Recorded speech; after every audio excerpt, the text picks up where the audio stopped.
How you doing? Hey guys. We're here. Yeah. Talk about love. Yep. Just kick off our series of love with you know, kind of at the very beginning. Yeah. But we're gonna talk about the Greek word that we're gonna be using for this one in the next video. It's Storge, and it is familial love. So the love you have for a family member, you know, mother to son, mother to daughter, father to daughter, you know, all that good stuff. All those dynamics. Yes. Right? Yeah. Yeah. And so that's kind of like the theme of this one. Yeah. know? And we're going to talk about Abram, who became Abraham. Mm-hmm. And one of the things that, you know, we talked about was a covenant that God had made with him. Yeah. That shows that he would have a child. Yeah. So back in Genesis 15, we have Abram talking to God, and you know, God coming to him, and Abram at this point. Yeah. He's like, okay, I don't have a child. You know, my heir is going to be someone in my household that is not from me. You know, what am I supposed to do about this? And God answers him. He brought him outside and said, look toward heaven and number the stars. If you are able to number them. Then he said to him, so shall your offspring be. And he believed the Lord, and he counted it to him as righteousness. Mm-hmm. So that's called the Abrahamic covenant. Yeah. You know, and it kind of sets the whole scene for what we're talking about today. Yeah, it does. And just kind of step back a little bit, because in those days, in biblical days, ancient times, I guess is the word that was used that I saw, is that women, when they married, they were to provide the husband a son, an heir. And so poor, you know, Sarai, we got to get the names right because they haven't changed yet. But Sarai could not. She was barren and she could not have a child. And so we have to remember that that was part of, you know, what you were supposed to do. And I think she was ridiculed and probably felt ashamed and the whole 9 yards, right? Yeah, I definitely think so. And, you know, the culture, you know, in that time was that everything went to the male. Right. You know, there wasn't, even if you had a daughter, like there wouldn't be anything going to her. You know, you had to have that male to carry on the name and to carry on whatever other property. Yeah, they received the blessing. They received they received the heritage and the whole 9 yards. But I think we find, because we're going to go, actually our story is from Genesis 15 to about 22. I think all the way through 22. Yeah. And the reason why we chose this is because it's the first time the word love is used in the Bible. And so that's what we're talking about, is love. Talking about love. Let's talk about love.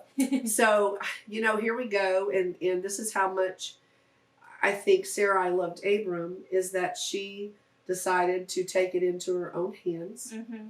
The having of a child, having of a son. She heard this covenant and was like, well, I can't do it, so, you know, here, have my servant Hagar. Right. Because that would be a thing that would happen. Oh, yeah, that was normal. If nothing could come from the wife, then, you know, they would go to the next servant or whatever to be able to pass on that. That's right. That's right. So she gave Abram to Hagar, and Hagar did have a son, and his name was Ishmael. And so, which created a whole nother realm of problems. Of course, you can, if you thought about it in today's society, you could probably get the picture. Yeah.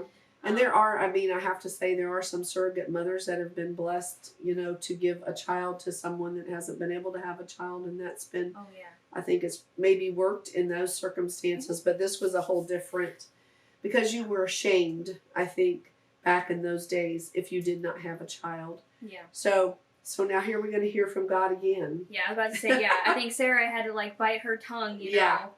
But then, you know, we get to the point of, so 16, Genesis 16 is when Hagar has Ishmael, and then in Genesis 17, he makes another covenant with Abram, and it's covenant of circumcision to show that, you know, they are chosen people dedicated to the Lord. Yep. And that's when he changes their names Yeah. to Abraham, and from Sarai to Sarah. Yeah. And gives the promise of Isaac. Yeah. And yeah. Just as he is 99. Yes. Right? 99 years old, and Yeah. Sarah overhears the conversation, and of course she has some laughter, and Yeah, because she's God probably calls around her- the same age. yeah, God calls her down about it, and of course, then she lies, she didn't laugh, but he heard it, he heard it. She didn't say it out, really out loud, but she thought it was hilarious. Yeah. So of course God took care of that, but he did have a covenant, and there was circumcision, which is like the flesh is considering removing the flesh. Flesh equals sin. Mm-hmm. So it was like sin was, being removed, gone from those people. And of course, if you remember, he said he believed, and God counted that as righteousness, because Abram believed in God, and now he is Abraham. Yep, he's right? Abraham, and yeah, you get the next step of Isaac supposed to be being born to Sarah. Yeah. And you get Genesis chapter 21, where Isaac is born. Yeah. And now that Isaac's born, there's a lot of animosity between Sarah and Hagar and poor little Ishmael, Because he got caught. He really got caught in the middle. Mm-hmm. Ishmael did. Yeah, and so did Isaac. And so did Sarah. Isaac. Like, it's just, it's all, you know. So they are kicked out. Yeah. But God makes a promise with them. Yes. Really the same promise that he made with Abraham. Yeah. Abraham. Yeah. That he would have family as many as the stars, and that he would have many descendants, and right. God knew that Abraham loved Ishmael as well, because that's his son, and I'm sure it hurt him to send him away, but he knew that Sarah wasn't too happy, so we have Sarah and Isaac, but we're able to still see that love that Abraham has for Ishmael. And then so much more does he have for Isaac. Yeah, because that is the one that is going to be the blessing, because Sarah was his first wife. Mm-hmm. And so you see that later on as time goes on. You'll see other situations where that first wife, the son, is the one that gets the blessing. Yes. First wife. Yeah. So important. During that time, there was they did have a famine during the middle of that time of Isaac growing up, and they had to go to Egypt, and he did some traveling around, and but then we're going to find a place where God tests Abraham. Yeah. So not that he already hadn't been tested, but now he's going to be tested for real. Yeah. Yeah. So Genesis chapter 22, we get to the point that I think is pretty well known. Yeah. It's the first mention of love in the Bible, as we said. And, God told Abraham to sacrifice his son, whom you love. And, God knew how much Isaac meant to Abraham. Yeah. And knew that, and was testing his faithfulness in it, that he could trust, knowing that Abraham could trust God. Yeah. I mean, he didn't say, in the beginning, he never said, you're going to sacrifice your son. Right. Yeah, when he makes the promise of many descendants. Yeah. Wait, hold on. Go sacrifice your son. Yeah. But he never said he wasn't going to fulfill that first promise. That's right. Because he told him, he says, take your son, he said, your only son, Isaac, whom you love, go to the land of Moriah and offer him there as a burnt offering on one of the mountains I will tell you about. Interesting, because he did say that. I just made the comment that he didn't tell him that, but he did. He said, place, where is it at? Offer him there as a burnt offering. Yeah. So Abraham knew what was supposed to happen. Mm-hmm. Yeah. Yeah. And he did it in faith. He didn't say no. He didn't, there was no hesitation. He immediately was obedient, and he took Isaac and the two men, and they headed to the land of Moriah. Mm-hmm. Mm-hmm. Yeah. And you know what's interesting, and we are studying some of this in our Bible study in Seamless, and one of the things that kind of is mentioned is, you know, Isaac went also. Yeah. There was no question. Yeah.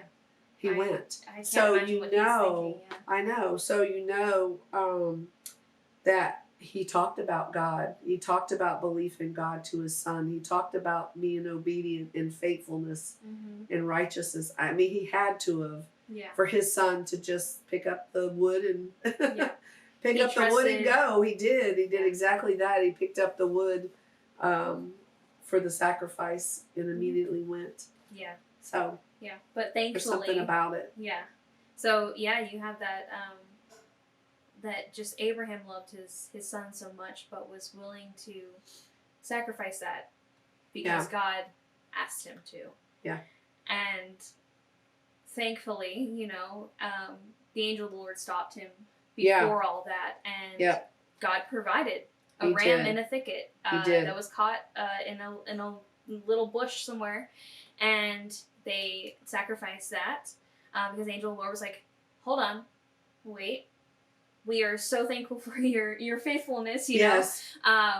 But here but is you don't have to. You don't have to. Yeah, here is the offering. Right. Yeah. He says, "Do not lay a hand on the boy or do anything to him, for now I know that you fear God, since you have not withheld your only son from me."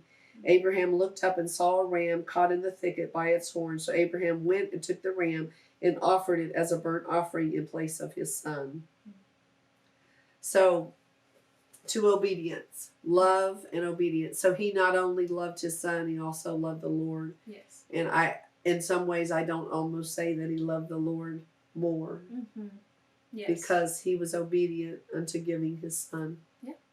Yeah. And I think that's, you know, where we're supposed to be at is that, you know, we love the Lord above all else, you know, with all our heart, with all our soul, with all our mind. That's right. And, you know, we're able to, when we can love the Lord so much like that, we're able to love our family the way that they should be loved. You know, when you love the Lord, it trickles down. Yeah. Absolutely. I agree with that.